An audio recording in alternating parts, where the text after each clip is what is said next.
حضرت ابو ہریرہ رضی اللہ تعالیٰ عنہ سے روایت ہے، نبی صلی اللہ علیہ وسلم نے فرمایا، جب جمعے کا دن ہوتا ہے تو فرشتے مسجد کے دروازوں پر بیٹھ جاتے ہیں اور جمعۃ المبارک کے لیے آنے والوں کے نام لکھتے ہیں۔ جب امام خطبے کے لیے نکلتا ہے تو فرشتے اپنے رجسٹر بند کر لیتے ہیں۔ راوی حدیث حضرت ابو ہریرہ رضی اللہ تعالیٰ عنہ بیان کرتے ہیں کہ پھر رسول اللہ صلی اللہ علیہ وسلم نے فرمایا،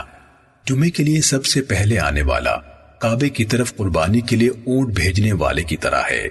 پھر اس کے بعد آنے والا کعبے کی طرف قربانی کے لیے گائے بھیجنے والے کی طرح ہے، پھر اس کے بعد آنے والا کعبے کی طرف قربانی کے لیے بکری بھیجنے والے کی طرح ہے،